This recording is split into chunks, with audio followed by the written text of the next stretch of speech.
is the first action.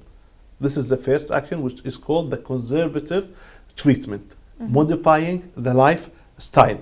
If the patient is obese, to reduce weight and to make exercise, stop smoking immediately. You know, smoking nowadays, it's like we mentioned yesterday in the awareness day. Now Dr. Chabok, he mentioned now that females are smokers. Okay, lot of places, lot of resorts are providing shisha everywhere, and the people, they don't know. Lot of people, they say, "Oh, I don't smoke, but I smoke shisha."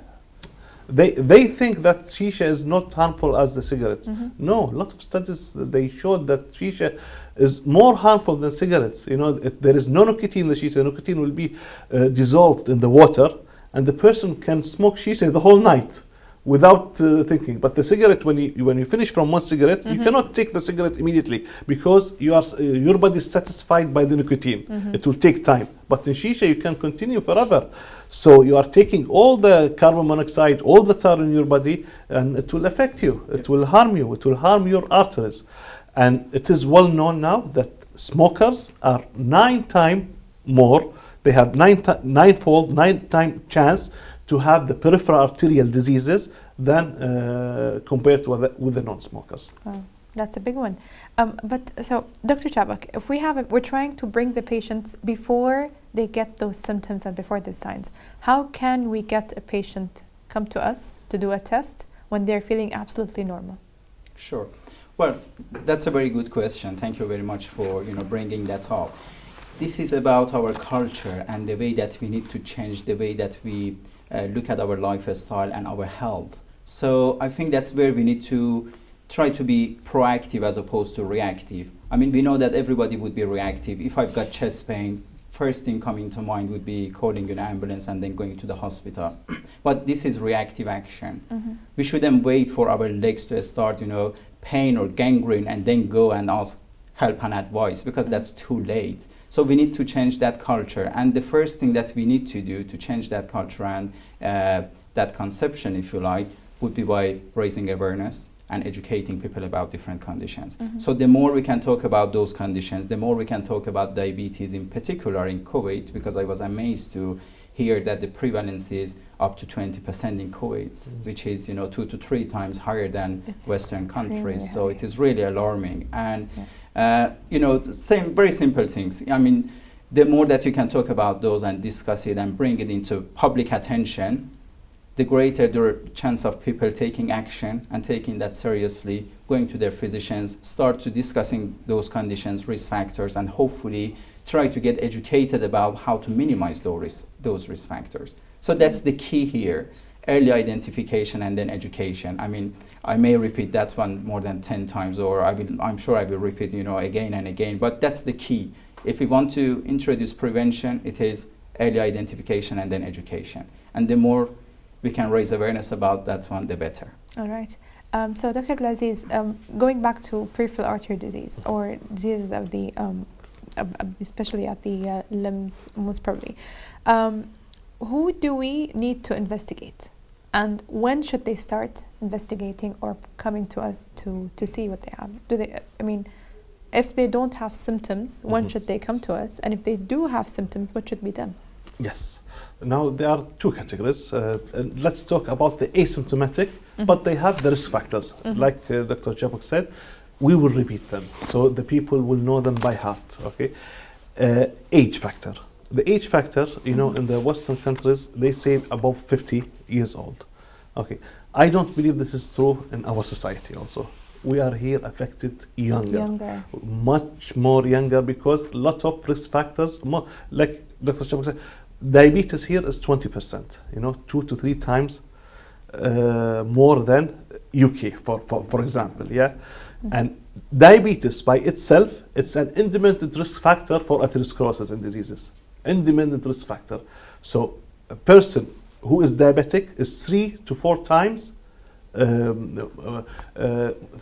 to 4 times vulnerable to have a peripheral vascular disease compared with his peers, or compared to the same sex or age. Only diabetic, and we have the diabetes is 20%. This is a very scary number. So age factor, I say in Kuwait, let's start from 40. Why not? We are a small population. Yeah. We're not talking about millions like UK or like States or like, we are few. Okay, let's start from 40s, okay, to take the early disease. So this is the age factor. Anyone who smokes or ex-smoker or lots of people, they think passive smoking is, it's not harmful or not as harmful as active smoking. But lots of people who don't smoke, usually they stay in Douaniya for 3 to 4 hours daily with smokers. If you open the door of the Douaniya, it's like a cloud of smoke. Okay, so it's like a smoking. It's like he's smoking with them. So age, we talked about, smoking and diabetes, the hypertension, the obese, anybody with one or more risk factors above the age of 40, if he have also a strong family history with heart diseases or strokes or high cholesterol or obese, or his lifestyle, he doesn't have the time to exercise, lack of exercise, he can come and check himself if he's asymptomatic at all. How does he check himself? He comes to the clinic and says, what do I want? Well, this is a very political question. To check himself, he can come first to the primary care physician. Okay, he can tell him that I have the risk factors. Okay, so please refer me to the vascular lab to do the test. To be honest, these tests, if it's for screening in the vascular lab, we will do them, but it might take long time, long waiting list, because he's asymptomatic. So from a primary care, he can be transferred directly to the vascular lab. We will not say no. Okay, or he can go to the private screening program as he wish, but he should screen himself, whatever the pathway. Okay, these are the people who are asymptomatic. But if the person is symptomatic, when you say symptomatic, he have symptoms. So let's say for the audience, what is the symptoms of peripheral arterial disease? The symptoms of peripheral arterial disease is the most common symptom for the chronic disease is the crampy muscular pain. We call it the intermittent claudication. That comes with effort. When the patient is walking, he'll have a crampy pain in his calf, in his thigh, after walking a certain distance. And it is the most important thing, it is reproducible. When the patient walk, he will have, or he make an effort, he will have it every time, this pain. But saying that, not all the people with peripheral arterial disease will have this intermittent or classical symptom. All right. We have a question from one of our viewers asking how can we treat such, if we have peripheral vascular disease, how can we treat them? We are talking about the lower limb. Yes, yeah? lower. Okay. We started with the conservative treatment. First of all, changing of lifestyle. We can modify a lot of things by stopping smoking, by exercise, by medication. If I may just stop you for 5 seconds, can we take just a short break and we'll be right back? Just 5 seconds, Dr. Abdelaziz. All right.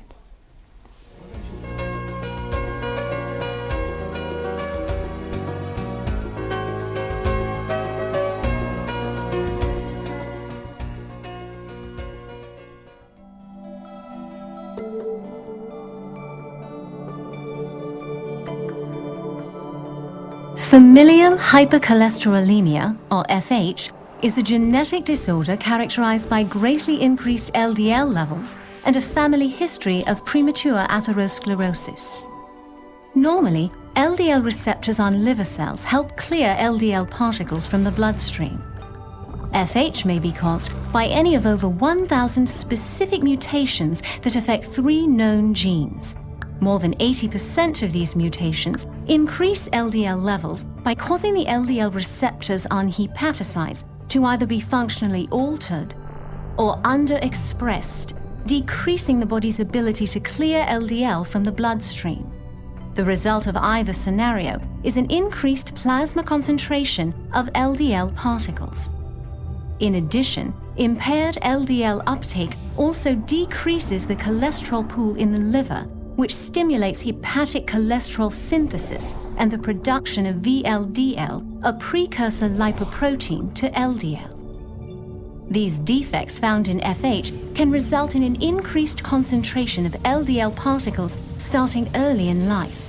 Sustained exposure to high LDL levels and increased deposition of cholesterol into the artery walls over time elevate the risk of atherosclerosis and premature cardiovascular disease associated with FH, making early detection of this genetic disorder of critical importance.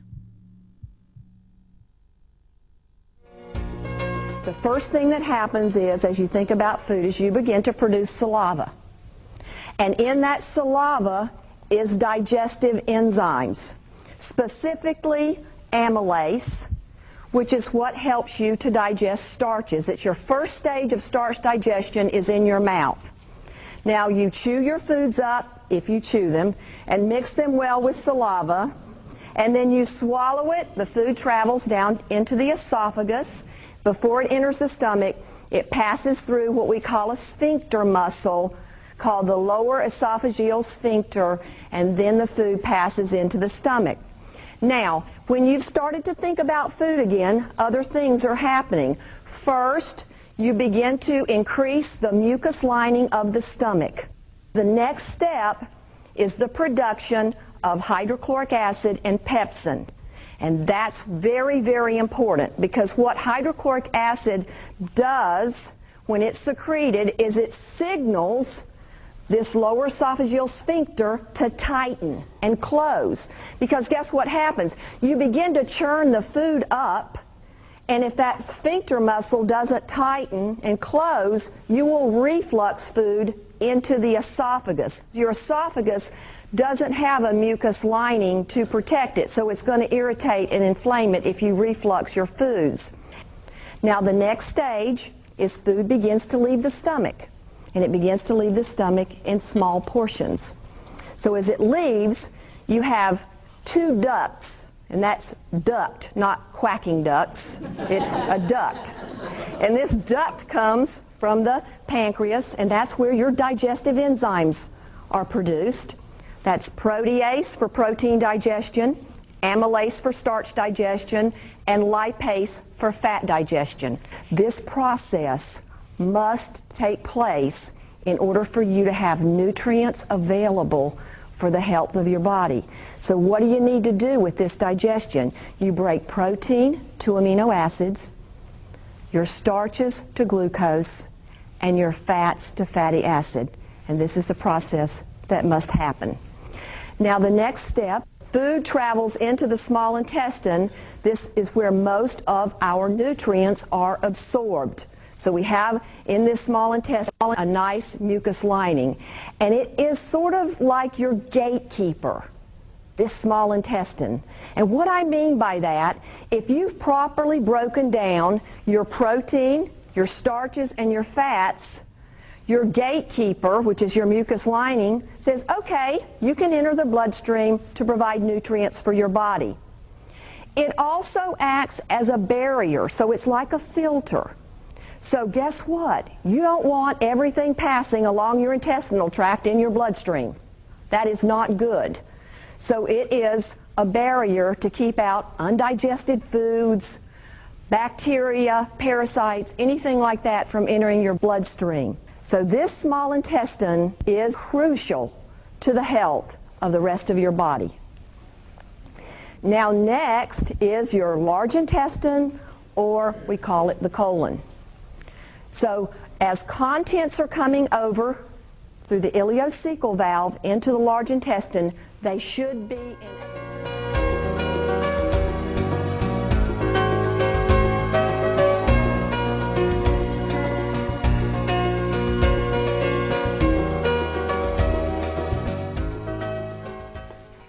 Apologies for that. So back to Dr. Abdulaziz. So we were talking about the treatment of peripheral vascular disease. Yes. Can you please continue? Yeah, I'll continue. We are talking before the treatment. I was saying about the symptoms of the lower limb ischemia. We said about the crampy muscular pain. Then if this disease gets more worse and worse, patient may have a wrist pain, pain or burning sensation in the foot and toes, that wakes the patient from sleep during night. And at the end, they might have ulcer or a gangrene.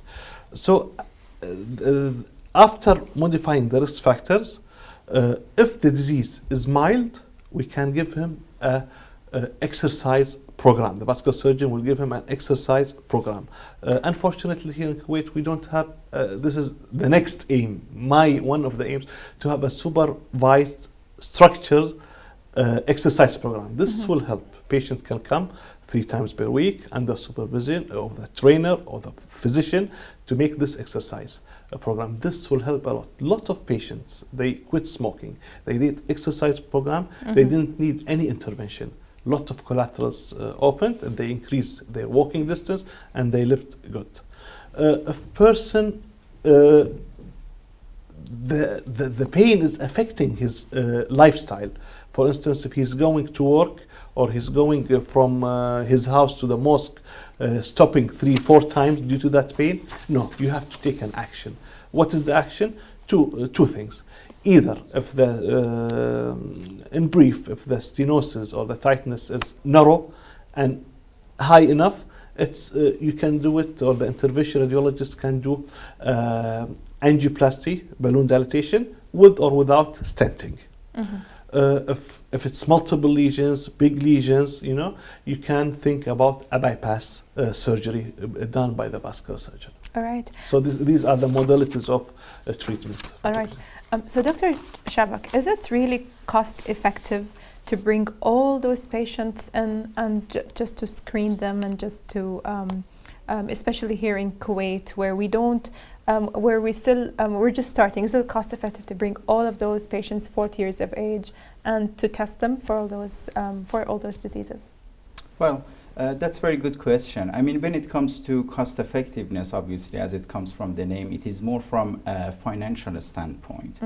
And for that one, best thing to do would be conducting some pilot studies. First of all, to establish the prevalence of condition in the country. I think that's the best starting point, to find out to what extent country and population is involved and they've got the disease. So based on that, you can decide and identify who will most benefit from that screening program or from that health check program. So for example, I would say, and this is one of the recommendations and guidelines in the Europe, we've got health check program in the UK, which is recommended for anyone between age 40 to 75. But this is for white people. For Asian population, and in particular for diabetes, the risk starts from the age 25. So recommendation is different for different race. So is, for different conditions. If you do have certain risk factors or family history or other comorbidities with one condition, then recommendation would be different. So best thing to do, I would say, having pilot study, identify the extent of the disease and conditions and risk factors in the community, and based on that, you can come up with a targeted screening for those individuals who will most benefit. So for example, for diabetes, might be a simple blood test starting from age 25. For vascular ultrasound, might be from age 40 for people with risk factors, from age 50 regardless. So there are different criteria, but obviously that one needs to be tailored to the community. And the best way that could be done is by conducting a pilot study for different conditions. All right. So back to Dr. Abdulaziz, what are the red flags for a patient with a vascular disease? Vascular disease is a broad term, but let us say for carotid artery disease, TIAs or strokes. Red flags for TIAs or strokes can be recognized by the family members, not by the patient himself. So anyone who have sudden, and this is a very important word, sudden loss of speech, ability to speak, he cannot understand what are you saying to him, or he cannot express if he's saying some words that doesn't mean anything. This is a flag. Or somebody who have sudden difficulty in articulation of speech. He cannot say the words properly, he will take long time, suddenly. Anybody who have visual disturbance in one eye mainly, it's like a curtain coming from up milliseconds, then it's opening again. So visual disturbance, this is another alerting sign. If the patient cannot lift his arms or weakness in his lower limbs, he cannot walk, this is another alerting sign. Some tingling, paresthesia or tingling sensation in his body, arm or leg, one side of the body, or severe headache. When I say severe headache, also suddenly, not a person with a migraine or person with a tension headache, no, severe headache without any certain cause. So these are red flags. Sometimes you can see weakness in the facial muscles. If there's any deviation in the angle of the mouth, if there is any drop in the eyelid, if there is any vertigo or sense of severe rotation, these are red flags to call immediately the ambulance and to go as soon as possible to the hospital. So red flags for the TIAs or stroke. When I say TIA, it means transient ischemic attack. And this is very important also. We talked about it in the awareness day. It's called the mini stroke. Some people, they will have these signs, but it will disappear within 1 hour, 2 hours, less than 24 hours. So they usually ignore it. Okay, something, and they go to sleep, they go to their work. Please don't ignore these signs. If it happened, you must go to the hospital and tell your physician or anybody in the casualty or that I had these symptoms, because it's called the mini stroke. The people with these mini stroke are more vulnerable to have the proper stroke or the permanent neurological deficit. So he have to go and check himself. One more question, Dr. Abdulaziz. A lot of those patients being diabetic, hypertensive, also have kidney disease, and so there are some investigations like CT scans that cannot be done. Is there any other alternative other than, for example, CT scans that they can have in order for them to check their vascular system? Yes, so this is also very important question. The beauty of screening is using the duplex ultrasound, which is non-invasive. It doesn't need any contrast, no injections, no preparations, no pain at all. So no need for CT scans for screening. Screening, CT scans is very, very limited persons, but the screening done with duplex ultrasound. And also for patients who are needed to be diagnosed for, like you said, if they have a renal impairment, it's not good to do the angios because they use a contrast. This contrast might damage the kidney, might cause toxicity or some allergies. So we can do it by the duplex ultrasound. For example, the aortic aneurysm. When we screen aortic aneurysm, we don't do a CT scan. We do a duplex ultrasound. So no need to worry. There is no contrast at all. One detecting the first line for detecting aortic aneurysm is the duplex ultrasound. Now with the advanced machines, with the nice penetration, with the nice grayscale of the new technique machines, we can see the abdominal aorta in most of the patients very clearly, from its origin till its bifurcation to iliac arteries. All right. So Dr. Chabok, all of this trying to catch the disease or trying to catch patients before they get the disease obviously has its benefits to the patient itself. So how beneficial is that to our healthcare system and to us as physicians? Sure. I think in terms of society and even to the healthcare system, I would say prevention is much cheaper than treating a proper disease, if you like, or a developed condition and disease. So we were just talking about kidney, and let me give you an example about chronic kidney disease.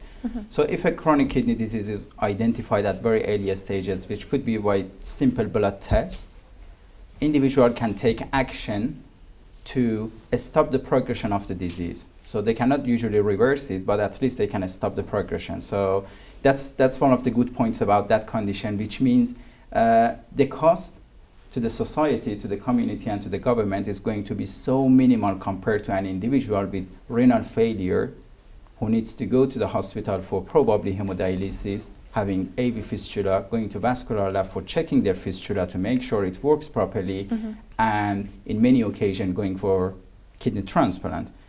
And not only that, this is just from financial standpoint. The thing which is far more important than that is quality of life. So that's another thing, which is going to be hugely affected. And as Dr. Al-Muzaini mentioned, it's not just individual. It's going to affect the family, and it's going to affect, many friends and many other, we need to look at the bigger picture. So if quality of life is diminished, it does have far-reaching consequences, which is not good. So these are apparent things which is, beneficial for healthcare system and for physicians. For physicians, it's far easier to deal with, a disease at earlier stage because they can minimize complications. So the sooner you can get to the patient, the sooner you can have, identification of the condition, the better you can manage it. I mean, if it is earlier stage, it could be just conservative, such as, lifestyle modification and so on.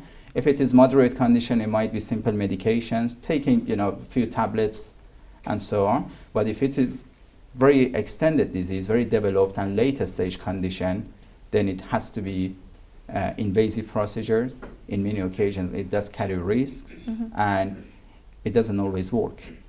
The complication rate would be very high. That's true. Unfortunately, we are running out of time. So, Dr. Abdulaziz, can we have a final word or advice for our patients or our viewers? Yes. My advice is to realize that there is something called a vascular disease. It's highly prevalent in our society because the highly prevalence of its risk factors. Please come and check yourself if you have these risk factors. Don't wait.